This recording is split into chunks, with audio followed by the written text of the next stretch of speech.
बीच एक नया घटनाक्रम कल हुआ और आम आदमी पार्टी के एक बहुत ही डेडिकेटेड, मैं मानता हूं 2013 से ही, बल्कि उससे पहले आंदोलन के समय से अरविंद केजरीवाल के काफी नजदीकी रहे राजेश गुप्ता जी ने हमारे अध्यक्ष श्री वीरेंद्र सचदेवा जी से संपर्क किया और भारतीय जनता पार्टी परिवार में शामिल होने की इच्छा प्रकट की। राजेश गुप्ता जी दिल्ली की राजनीति के लिए, आप लोगों के लिए कोई नया नाम नहीं है। आप लोगों के सबके चैनल्स में समय समय पर डिबेट्स में आम आदमी पार्टी की ओर से भाग लेते रहे हैं। 2 बार विधायक रहे, 2015 और 2020 में। वर्तमान में आम आदमी पार्टी के अनेक पदों पर हैं। दिल्ली प्रदेश आम आदमी पार्टी के उपाध्यक्ष हैं वर्तमान में। कर्नाटक राज्य के उस पार्टी के प्रभारी हैं। राष्ट्रीय प्रवक्ता तो है ही, जैसे मैंने आपको बताया कि आपकी बहुत सारी डिबेट्स में शामिल होते रहे हैं। अभी विधानसभा का 2025 में वजीरपुर से चुनाव भी लड़ा था। मैं माननीय अध्यक्ष जी से अनुरोध करूंगा कि सबसे पहले वह अपना वक्तव्य रखें और उसके बाद राजेश गुप्ता जी को भारतीय जनता पार्टी परिवार में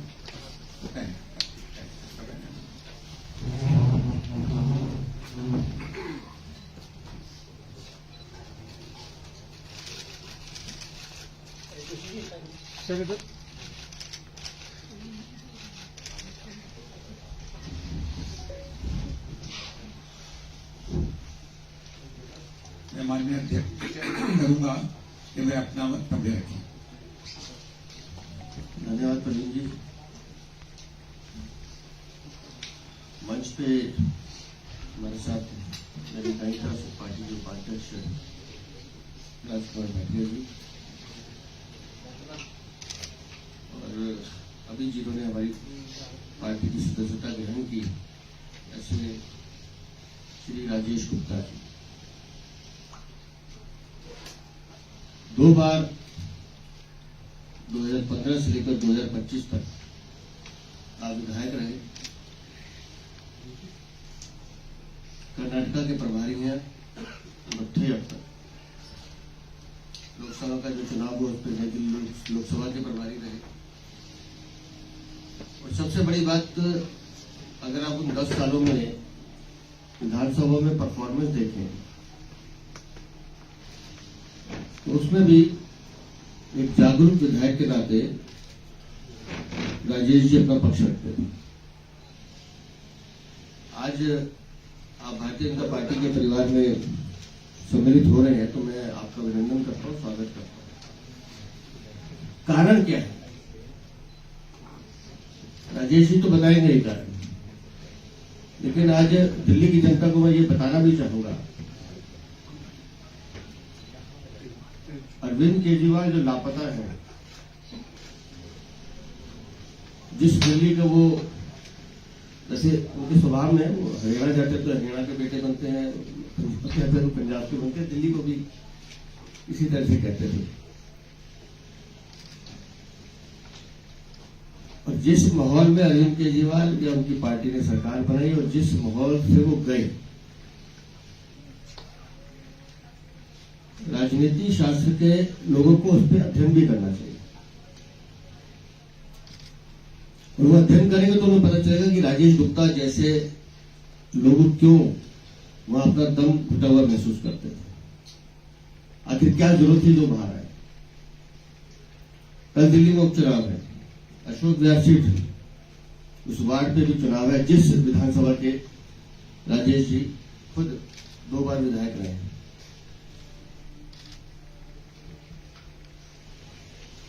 किसी व्यक्ति का चरित्र, उसके संस्कार, उसका स्वभाव कितना खोखला हो सकता है, वो आप आम आदमी पार्टी और अरविंद केजरीवाल को देखने से समझ में आता है। पर आज भी आम आदमी पार्टी की जो भूमिका है वो सिर्फ इतनी है कि जो नाकामियां पिछले 10-12 सालों में उनकी थी, जिसका बोझ आज दिल्ली की जनता के साथ साथ नई सरकार भी उस चीजों को ठीक करने का प्रयास कर रही है, उन्हीं कमियों को गिनाते उनको शर्म नहीं आती। कमियां वो है जो उनके द्वारा पैदा की गई, और 8 महीने की सरकार से वो सवाल पूछते हैं कि ये ठीक क्यों नहीं हो रहा। हमारी सरकार तो प्रयास कर रही है, उसका जो लॉन्ग टर्म विजन है उसके साथ वो चीजें ठीक भी होंगी, और हम कर भी रहे हैं, और कुछ चीजें हमारी सरकार ने बहुत अच्छी करके भी दिखाई है। लेकिन मैं हैरान होता हूं बेशर्मी पे। अरविंद केजरीवाल जो दिल्ली के मालिक बने बैठे थे, दिल्ली से उनको कोई लेना देना नहीं है। मनीष सिसोदिया लापता है। आतिशी गोपाल राय स्पेशल अपीयरेंस की तरह कभी कभी दिखाई देते हैं। तो वो आम आदमी पार्टी जो दम भरा करती थी दिल्ली की सेवा करने का, आज दिल्ली को वो इस तरह से छोड़ के भागे जैसे दिल्ली को औरंगजेब ने लूटने के बाद छोड़ने की बात की। इनका तो मुझे लगता है हाल वही है जैसे मुगलों ने दिल्ली को लूटा, सामान इकट्ठा किया और भाग गए। वही स्थिति अरविंद केजरीवाल और आम आदमी पार्टी की है कि 10-12 सालों में जितना दिल्ली को लूटना था लूटा, भ्रष्टाचार, करप्शन, चोरी, चकारी, घोटाले जितने करने थे किए, और उसके बाद पूरा सामान इकट्ठा करके अब पंजाब में जाके डेरा जमा लिया। तो मैं राजेश जी का जहां अभिनंदन करता हूं, मैं इस बात का संतोष भी व्यक्त करता हूं कि आज भी समाज में ऐसे लोग हैं जो इस बात को जानते हैं कि जब हम समाज में काम करते हैं तो राष्ट्रभक्ति, देशभक्ति हमारी प्रथम निष्ठा है। जब मेरी कल राजेश जी से बात हो रही थी, उन्होंने एक ही बात कही कि हम किसी भी दल में रहें लेकिन देश एक है, देश के लिए जो भावना है वो एक रहनी चाहिए। तो मैं चाहूंगा कि राजेश जी एक बार आपके सामने अपने विचार भी रखें, और एक बार पुनः मैं आपका राजेश जी अभिनंदन करता हूं, स्वागत करता हूं।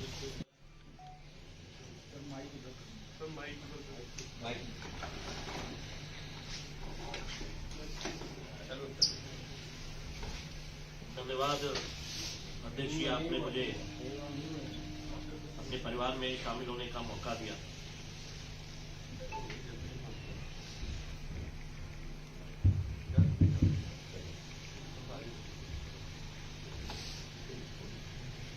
धन्यवाद अध्यक्ष जी, आपने मुझे अपने परिवार में शामिल होने का मौका दिया। ये सब मेरे लिए आसान नहीं है। जब कभी भी मैं इस रोड से निकलता था, क्योंकि आम आदमी पार्टी का ऑफिस भी रोड पे था, तो मेरे लिए तो ऐसा लगता था कि एक अलग जगह है और मैं अलग जगह हूं। लेकिन उस सपने को रोज मरते हुए देखना जो अन्ना के आंदोलन से शुरू हुआ था, वो रात रात भर अब सोने नहीं दिया। रोज एक चोट लगती जा रही थी उस सपने पे, रोज कोई हल्का सा मुझे जगा रहा था, लेकिन अब पूरी तरीके से मुझे जगा दिया। मेरे मुंह पे पानी मारा गया कि नहीं, उठ जाओ, अब आपको देश के लिए उठना पड़ेगा। आज मैं भी दुर्भाग्यवश उस लिस्ट में शामिल हो गया जिसमें अन्ना हजारे जी, शांति भूषण जी, प्रशांत भूषण जी, किरण बेदी जी, शादिया अल्वी जी, कुमार विश्वास जी, कपिल मिश्रा जी, मयंक गांधी जी, ऋचा पांडे जी, स्वाति मालीवाल जी, राजकुमार आनंद जी, राजेंद्र पाल गौतम जी, आशीष तलवार जी, आशीष खेतान जी, कैलाश गहलोत जी। ना जाने कितनी लंबी लिस्ट है, बहुत समय निकल जाएगा। और ऐसे बहुत सारे नाम हैं जो शायद अब जाने वाले हैं, जो आना चाहते हैं। मैं ये सोचता रहा कि जैसे आदरणीय अध्यक्ष जी ने कहा, सुबह 5 बजे साइकिलें चलाई, खुद अरविंद जी ने, मनीष जी ने, संजय सिंह जी ने ट्वीट करा। प्रजा फाउंडेशन ने जब दिल्ली की रिपोर्ट निकाली तो दिल्ली के टॉप एवरेज में आया, सबसे ज्यादा सवाल उठाए, सबसे ज्यादा फंड एलोकेशन अच्छी तरीके से करा, कोई क्राइम नहीं करा, छठ के व्रत करे लगातार 10 साल, 5 बजे लोगों की तुलसी पूजाओं में गया। क्या इस सबकी जरूरत अब इस पार्टी को नहीं? आज आपने एक ऐसे आदमी को टिकट दी अशोक विहार वार्ड से, जिसको आपने ही शो ऑफ नोटिस दिया।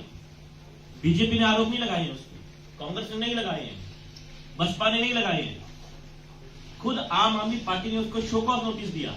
और किस बात का दिया कि जिस वक्त अरविंद केजरीवाल जेल में थे और जंतर मंतर पे विपक्ष का एक प्रोग्राम हो रहा था, जिसपे सारा विपक्ष इकट्ठा था, बड़े बड़े नेता थे, और मैं वहां से बसे भर के वजीरपुर से वहां गया हुआ था। बहुत बरसात का टाइम था, उमस का, इसमें पसीने आ रहे थे। उस वक्त वो आदमी एक मुहूर्त कर रहा था सरकारी शिविर का, और वहां उसने कुछ लोगों के साथ बदतमीजी करी, जिसमें बच्चे भी थे और महिलाएं भी।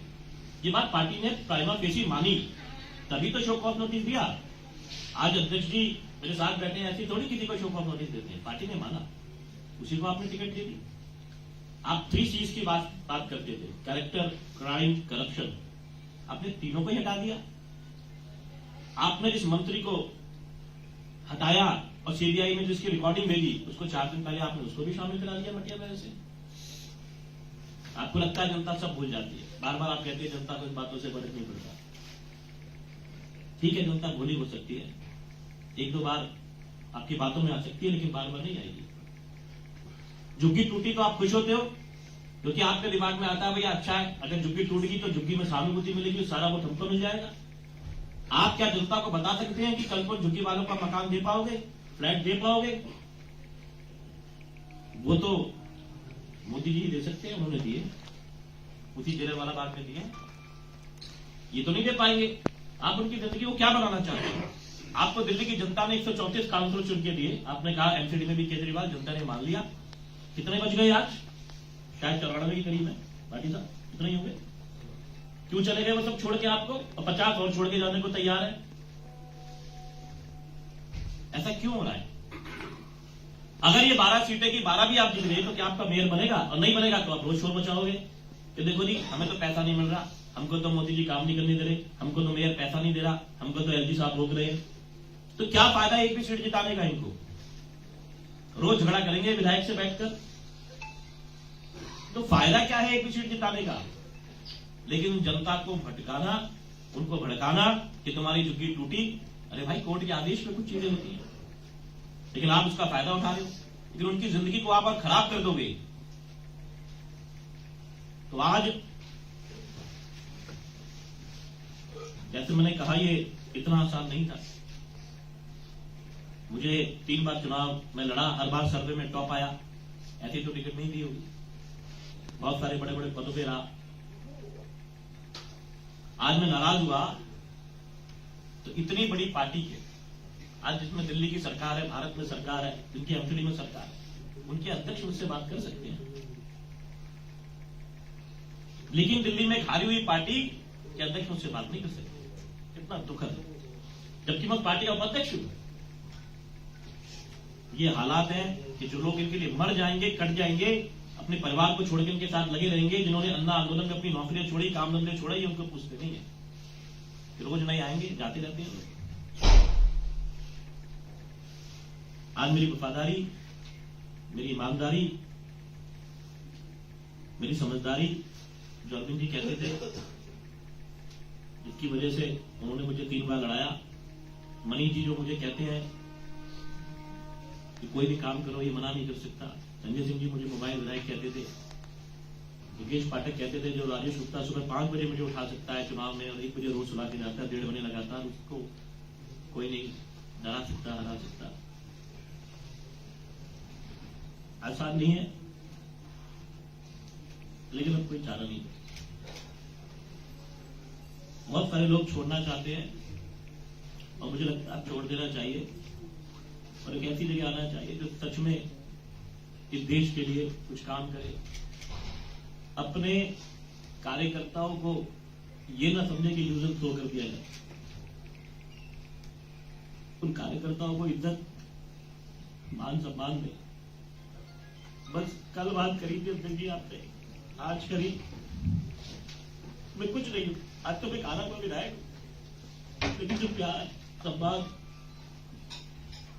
जिस पार्टी में मैं रहा उसके अध्यक्ष मुझसे बात नहीं कर पाया, मेरे घर नहीं आ पाया, मुझे फोन नहीं करा, तो शायद मुझे तुम दूर से जानते थे।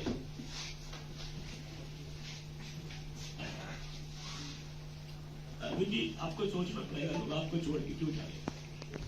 साथ में आपने टिकट दी, वो अपने जन्मदिन टेंट लगा के मना रहा था जब आपके बच्चे परेशान थे। और मैंने अपने बच्चों के जन्मदिन नहीं मनाए तब मैंने अपनी सैलरी एक खाते में दान कर दी।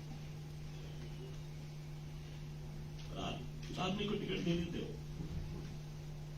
आप पे इतने आरोप लगे, हम आपके साथ टीवी पे आपके लिए लड़ते रहे, विधानसभा में लड़ते रहे,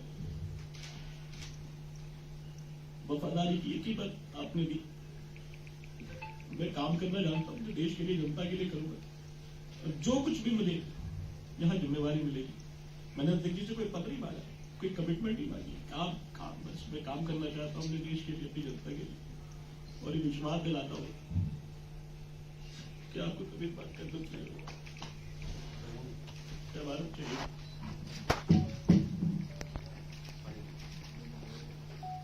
एक बार पुनः मैं राजेश जी का भारतीय जनता पार्टी परिवार में स्वागत करता हूं। राजेश जी, आप निश्चिंत रहिए, भारतीय जनता पार्टी एक बड़ा परिवार है जहां हर व्यक्ति के लिए अपना एक महत्व रहता है। ये एक संगठन है, ये कोई व्यक्तिवादी सोच नहीं है।